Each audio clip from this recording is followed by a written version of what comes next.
Shabbat et le Shalom. On le dit depuis qu'on est tout petit, mais il y a beaucoup de choses, beaucoup de choses dans la vie qu'on dit comme ça. On a toujours entendu, on le répète. Mais Birklal, on ne s'est jamais posé la question. Shabbat, quel rapport maintenant entre Shabbat et Shalom? Shabbat, paix. Oui, c'est la définition. Enfin, c'est la traduction plutôt. Shabbat, Shalom, Shabbat en paix. Après, on voit qu'on assiste dans les parachiotes à on va dire une marloquette, une guerre entre les frères. Et là, le paroxysme de cette guerre, ou de cette mésentente, on ne sait pas trop comment l'appeler, c'est au début de la parachat Shavua, Vaïgash et là, Yehuda. Yehuda s'approche de lui, de Yosef, et là, on sent que le monde, et c'est pas juste une vue de l'esprit, c'est que mamash, le monde est sur le point de s'écrouler. Le Targum Yerushalmi traduit le pasouk, le Targum Yerushalmi dit une traduction, il explique ce que Yehuda dit à Yosef à ce moment-là. Il dit: sache bien que si je sors mon épée maintenant, je ne vais pas la remettre jusqu'à ce que j'ai détruit tout Eretz Mitzrayim. Sache bien. Il lui dit: tu sais que mes frères Shimon et Lévi, tu as entendu parler de mes frères Shimon et Lévi, tu as vu ce qu'ils ont fait à Shrem. À eux deux, ils ont tué toute la ville. Donc sache que si je sors mon épée maintenant, donc le monde était mamash en train de sur le point d'être détruit. Et là, après, donc effectivement, apparemment, il y a eu le shalom. Mais ça devait passer par cet épisode comme ça où c'était la guerre. Le Ner Hanouka, puisqu'on est parti de Hanouka, le Ner aussi, ça représente ce qu'on appelle le Ihoud. C'est un Ihoud, le Ner. Il y a plusieurs noms d'Akadosh Baruch Hu, ça rapporté dans le Shara Kavanot. Il y a plusieurs noms d'Akadosh Baruch Hu. Yudke Vavke, c'est le nom qu'on connaît tous.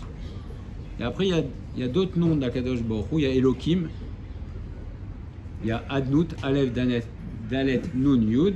Et il y a un autre nom aussi, quand Akadosh Baruch Hu dit à Moshe Rabbeinu, il lui dit Eye Asher Eye, n'est-ce pas? Donc un des noms d'Akadosh Baruch Hu, c'est Eye Aleph, He, Yud, He. Et le Ner, c'est la somme de toutes ces de Yud, Ke, Vav, Ke 3 fois, et tous les trois autres noms. Si on fait la somme, ça fait 250, ça fait Ner. Donc le Ner aussi, c'est une idée, ça représente aussi c'est un Ihoud, c'est quand tous les noms s'associent. C'est ce qu'on appelle le Ihoud Elion. Donc c'est un nom, c'est une association de tous les noms d'Akadosh Baruch Hu. Donc il faut voir aussi pourquoi le Ner et en quoi le Ner fait le Shalom. Et plus que ça, le nom d'Akadosh Baruch Hu, c'est Shalom. Le Maral de Prague, puisqu'on a l'habitude le dimanche de découvrir un peu ensemble le Maral de Prague, dans Netivot Olam, il a un Netiv Shalom. Netivot Olam, c'est il parle de toutes les midotes, les manières de se comporter dans le monde, etc. Il y a un Netiv qui s'appelle, un des chemins, qui s'appelle Netiv Shalom. Alors on va essayer de comprendre un petit peu, Bezrat Hashem, ce qu'est le Shalom.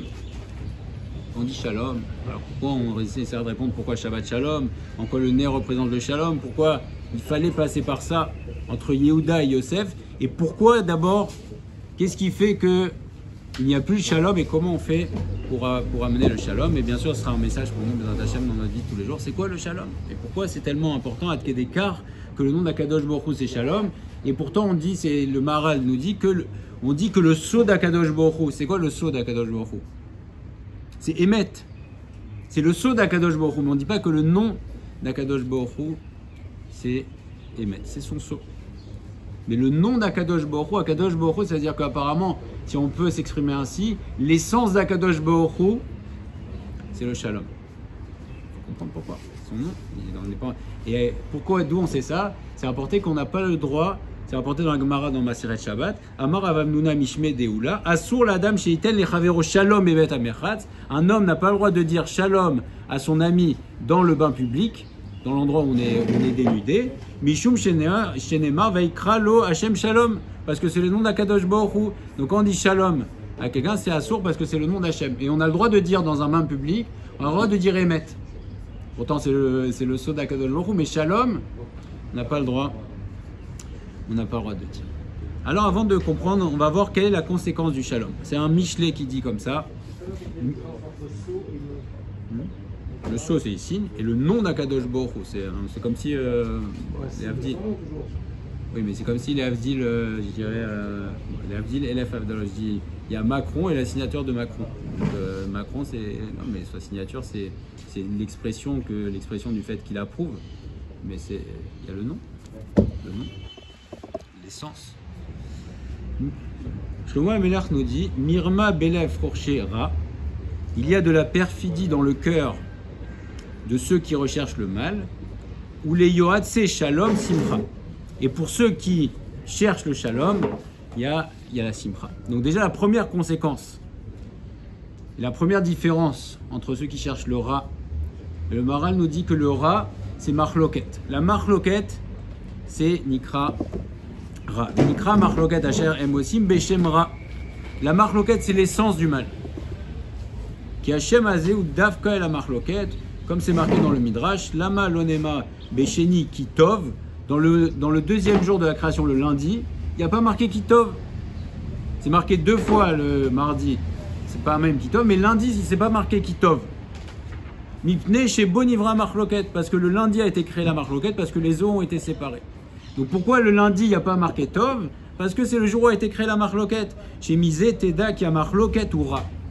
Donc l'essence du mal, c'est la Marloket. Vakatouv Omer Gamken Ose Shalom ou Borera. Dans le passouk, c'est marqué que Akadosh Baruch Hu, il est Ose Shalom, il fait le Shalom, ou Borera, et il crée le mal. Et c'est quoi l'inverse du Shalom? C'est la Marloket. Donc l'essence du mal, c'est la Marloket, et l'essence du bien, apparemment, c'est le Shalom, puisque Akadosh Baruch Hu, c'est son.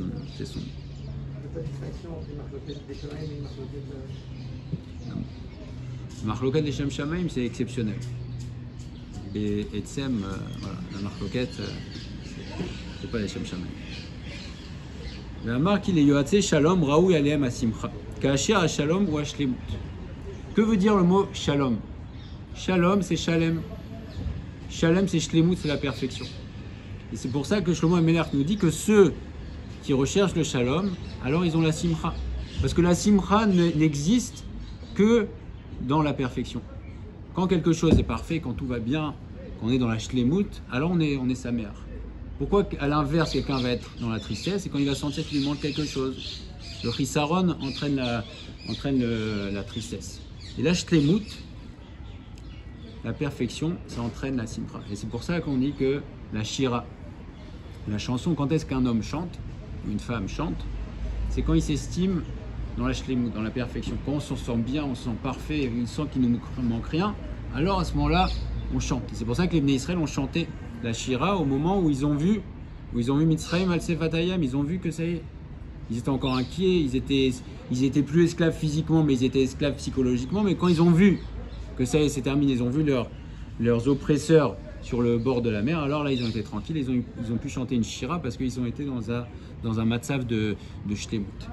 Et Shlomo HaMelech, c'est pour ça que ceux qui recherchent le Shalom, eux, c'est Raoui d'être Besimcha, parce que la Simcha provient du Shalom. Alors il faut expliquer quand même pourquoi le nom d'Akadosh Baruch Hu, c'est le Shalom. Ou Bevadaï Davarze Tsaer Tam. Lama Shemo Shel Akadosh Baruch Hu Shalom Yoter Min Emet. Pourquoi plus Shalom que Emet? Pourtant on dit la Torah c'est Emet, Torah Emet Natalan, mais le nom d'Akadosh Baruch Hu c'est Shalom. Vezet Kiu Hashem Itbarach Ose Shalom Ben Kol Aminsaim. Akadosh Baruch Hu fait le Shalom entre toutes les créatures, entre tous les existants. Et Veim Lo Haya Hashem Itbarach Ose Shalom Ben Haofachim, parce que si Akadosh Baruch Hu ne faisait pas le Shalom entre les opposés, Shem Baolam En Haolam Mitkayem, le monde ne pourrait pas tenir. S'il y avait, parce que la Marloket, c'est la destruction du monde, c'est pour ça, nous dit le Maharal, que la première lettre de Marloket, c'est un mem ouvert, qui exprime la faiblesse. Puisque la dernière lettre le mot Shalom exprime la force, le Shin, c'est le fait qu'il y ait deux qui s'opposent et un troisième qui est Machria, qui vient qui vient trancher entre les deux. C'est la notion de shalom. Le lamed du shalom, ça exprime le fait que ça va vers le haut. Le shalom va ma'ala. C'est le lamed, c'est la plus haute des lettres. Et le même, ça exprime, c'est un même fermé à la fin qui montre que le shalom, c'est la plus grande protection qu'on puisse avoir. Tout est fermé, c'est impossible de toucher quelqu'un ou quand un groupe est dans le shalom. Alors à ce moment-là, c'est la plus grande protection et le plus grand exemple, c'est la tour de Babel. Les personnes de l'époque de la tour de Babel, Akadosh Baruch Hu a dû Kivyachol mettre la marloquette entre eux pour pouvoir les disperser.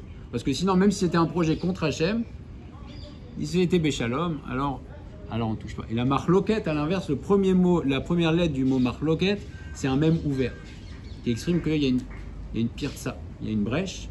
Et quand il y a la brèche, alors à ce moment-là, c'est la destruction. Donc si Hachem ne faisait pas le shalom entre les opposés, eh bien, le monde ne pourrait pas tenir. Parce que les choses sont Akadosh Baruch Hu a tout créé, le umadze, et tout est, il y a des opposés. Et Akadosh Baruch Hu, il est kolel et akol. Akadosh Baruch Hu, il inclut tout. Ou mitzad Hashem idbar hashem kolel et akol, shalom benehem, ki ou idbar tsurat haolam acharona, ou basé mashlim akol. Akadosh Baruch Hu, il est kolel et akol, c'est lui qui inclut tout, et c'est pour ça que Akadosh Baruch Hu mashlim akol. C'est comme mashlim, toujours on est dans l'idée de shalom, shalem, mashlim, shlemut. Donc le shalom c'est la perfection. Veze vaikra lo Hashem shalom. Et c'est pour ça que le nom d'Akadosh Baruch Hu c'est shalom.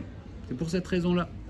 Hatzal omar ki Hashem itbarach tsura acharona leolam, uvaze ou itbarach kolel akol, ou mekacher ou me'ached akol veze ou hashalom be'asmo. C'est pour ça que Akadosh Baruch Hu s'appelle shalom, parce que c'est Akadosh Baruch Hu qui fait le lien entre toutes les choses. Et c'est pour ça que l'essence d'Akadosh Baruch Hu, c'est shalom, et c'est pour ça que Emet, c'est pas Emet, c'est son sceau, ce qu'il fait c'est Emet, mais shalom, pourquoi c'est le Etzem d'Akadosh Baruch Hu, c'est l'essence qui vient d'Akadosh Baruch Hu, parce que Akadosh Baruch Hu, il est Me'ached, c'est lui qui relie tout, et donc c'est lui qui donne l'existence au monde, et c'est son essence, c'est de tout relier, puisqu'il est collé à la colle, et c'est pour ça que Akadosh Baruch Hu s'appelle shalom. Et c'est pas juste une expression, c'est mamash, son nom c'est shalom.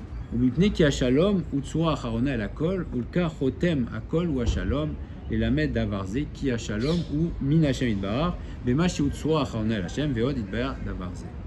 Et là il va nous donner le secret du shalom. C'est quoi le secret du shalom? On va comprendre après pourquoi Shabbat Shalom, pourquoi le Ner, qu'est-ce qui s'est passé entre Yosef et Yehuda, et qu'est-ce qui se passe aussi dans notre vie de tous les jours, pourquoi parfois le Shalom part, et qu'est-ce qu'il faut pour ramener le Shalom, comprendre déjà qu'est-ce que ça veut dire le Shalom, c'est quoi le Shalom. On prendra des exemples aussi de guerre entre les pays et comprendre que le shalom n'est pas la victoire d'un des deux. Et ça c'est un grand secret, on va voir, Bezrat Hashem, si on peut l'appliquer dans notre vie de tous les jours. Le shalom n'est pas le fait qu'il y en a un qui remporte la victoire.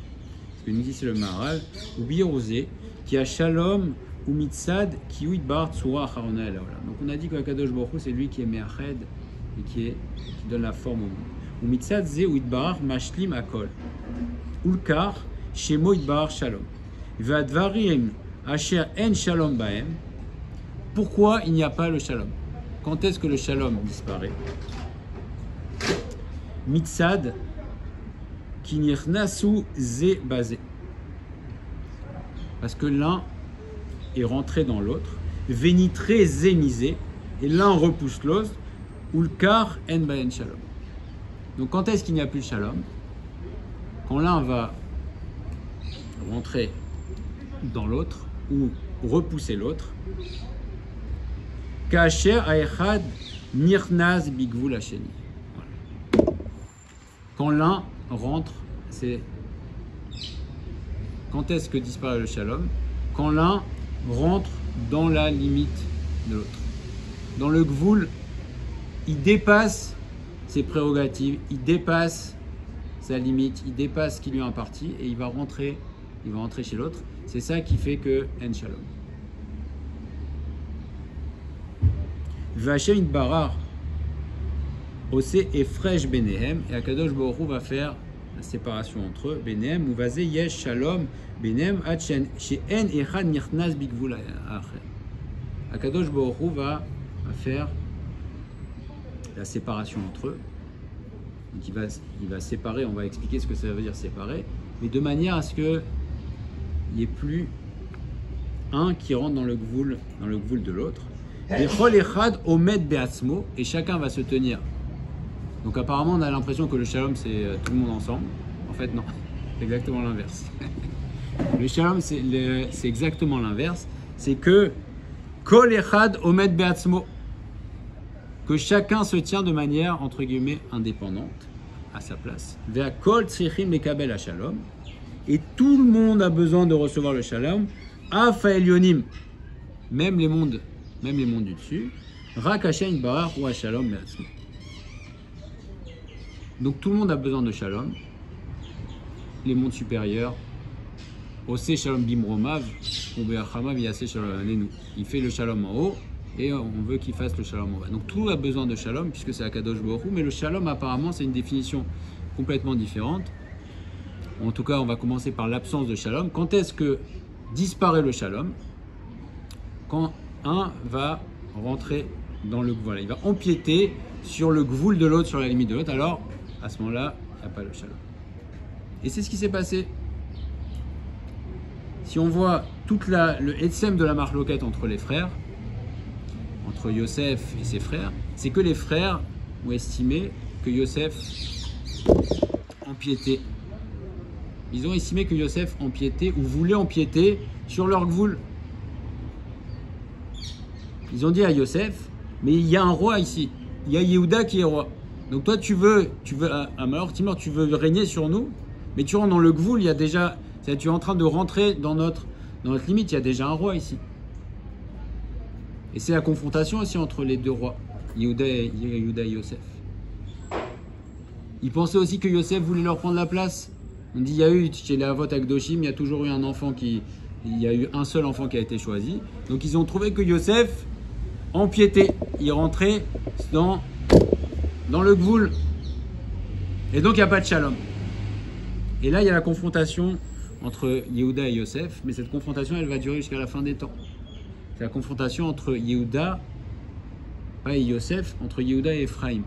Et c'est rapporté qu'à la fin des temps il y aura le shalom entre Yehuda et Ephraim. Et quelle est la discussion? C'est qui est le roi? Qui est le roi? Qui est entre guillemets, le vrai roi?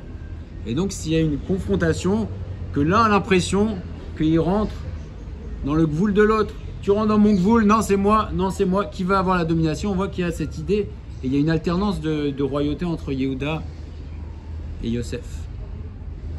Et c'est pour ça qu'il y a cette dispute apparemment, parce que chacun estime que l'autre rentre dans son gvoul et que ça lui revient. Donc tu empiètes sur mon terrain.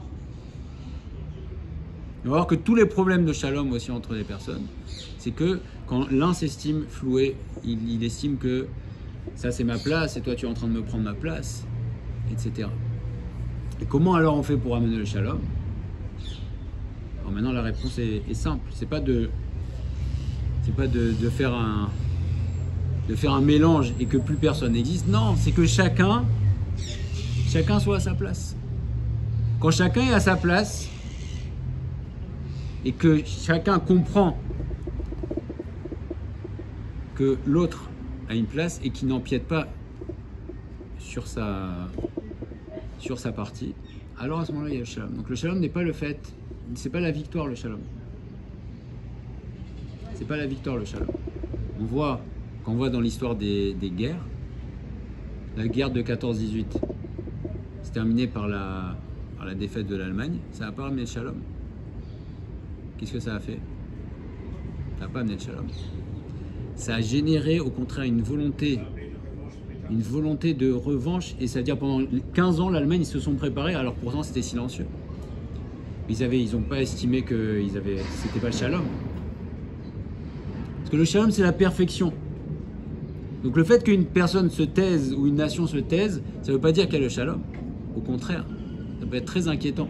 Parce qu'il va ruminer une frustration, il va ruminer le fait qu'on lui a pris sa place. Et l'Allemagne donc a estimé que, alors bien sûr que c'était à tort, mais on voit que c'est pas parce qu'il y a eu une paix apparente pendant 15 ou 20 ans que pour autant il se passait rien. Au contraire, ça bouillonnait. Le shalom, et c'est pour ça que le shalom c'est la perfection. Et c'est pour ça qu'Akadosh Baruch Hu appelé shalom, et c'est pour ça qu'on termine tout par shalom. Birkat Kohanim se termine par shalom. Amevarech et Amo Israël va shalom. Tout, c'est shalom. Toujours, tout se termine par le shalom parce que le shalom exprime la perfection. Et la perfection, c'est quand chaque chose est à sa place. C'est pas quand il y en a un qui se tait. Shalom Bayit aussi. Shalom Bayit aussi, c'est pas le fait qu'il y en a un qui domine. Parce que la domination crée, ça crée une frustration. C'est quand chacun est à sa place. Si l'un estime que l'autre est un tyran, alors peut-être qu'il va se taire. Mais ça ne veut pas dire pour autant qu'il y a le shalom, loin de là. Au contraire, c'est une marloquette, qui est écrasée par un des deux, mais ça s'appelle pas le shalom. Donc quand on crie plus fort que l'autre, ou quand une nation domine, ou etc., on peut le développer à l'infini. Ne pas croire que c'est le shalom, puisque le shalom c'est le nom d'Akadosh Baruch Hu, c'est la perfection. Maintenant on comprend pourquoi le nerf ça exprime le shalom. Le nerf, on voit qu'il y a l'huile, c'est une entité physique, et l'air d'un autre côté qui est quelque chose d'impalpable.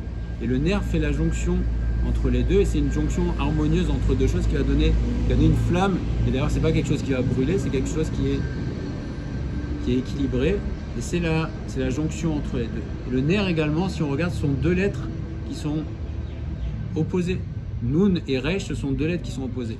Et le nerf, ça fait la jonction harmonieuse entre les deux. Le nerf, c'est pour ça que c'est le shalom, parce que le nerf, ça fait chacun est à sa place. Il y a l'huile à sa place, l'air à sa place, et ça, du coup, ça va créer une nouvelle entité qui est harmonieuse. Et la fin des temps également, c'est quand Yosef et Yehuda vont comprendre que c'est pas il y en a un qui est roi et l'autre qui n'est pas roi. Non, les deux sont rois. Mais chacun à sa place. Chacun à sa place. Comme nous explique le Siftei Chaim, il y a Yehuda qui est la tête, c'est le Sechel, et Yosef qui est le cœur. Yosef c'est le lève. Donc ça ne veut pas dire le cœur sans le Sechel ni rien. Et l'inverse aussi, il ne peut pas. Donc les deux sont importants. Et quand est-ce que tout va arriver dans sa shlemout? Quand chacun va trouver sa place. Il y a besoin de Yosef, il y a besoin de Yehuda. Et le shalom, la perfection, c'est-à-dire la venue du Mashiach, Bezrat Hashem, c'est quand chacun va être à sa place. Et dans toutes les composantes de notre vie, c'est un grand yesod que nous donne ici le Maharal, c'est savoir que le shalom, c'est pas le fait qu'un se taise ou qu'il n'existe pas, c'est que chacun se tienne à sa place, à sa bonne place, sans empiéter sur le gvoul de l'autre. Et pour terminer, alors Shabbat Shalom. Alors Shabbat Shalom, pareil. Pourquoi on dit Shabbat Shalom? Parce que le Shabbat, c'est le moment où il va y avoir la paix entre deux choses qui sont complètement opposées.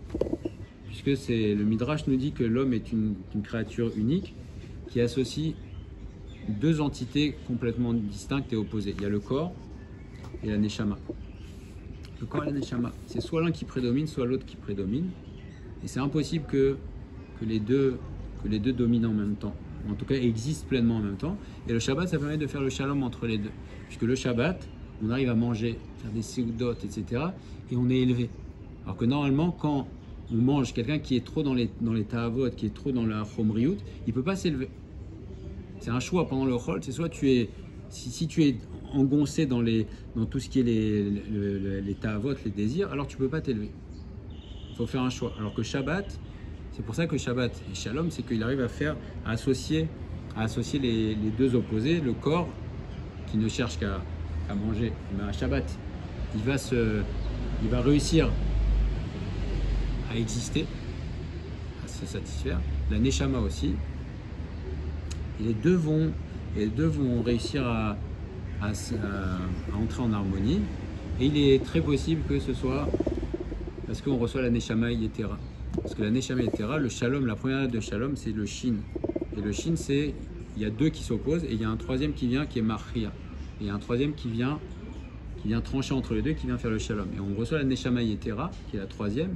Et la Neshama Yetera permet justement de faire cette association harmonieuse entre deux entités distinctes et opposées, entre le corps et la Neshama. Et à ce moment-là, effectivement, chacun se trouve bien, chacun se trouve à sa place, et ça fait le shalom. Alors c'est un message, un grand message, et principalement, ça peut être avec nos femmes, avec nos enfants, dans le travail, et comprendre aussi vers quoi on doit tendre, parce qu'on doit être rodef shalom. Savoir que le shalom, c'est pas de dire il y en a un qui domine, c'est pas ça le shalom. Ça c'est la marloquette, ça c'est le etzem à marloquette. Alors que le shalom, non, c'est que chacun s'exprime et chacun est à sa place et chacun est dans son gvoul. Et là, à ce moment-là, alors oui, il y a un kécher qui se crée entre tout le monde et c'est la perfection et c'est la fin des temps, Bézrat Hashem, ce qu'on souhaite que chacun trouve sa place, Bézrat Hashem. J'ai pas compris si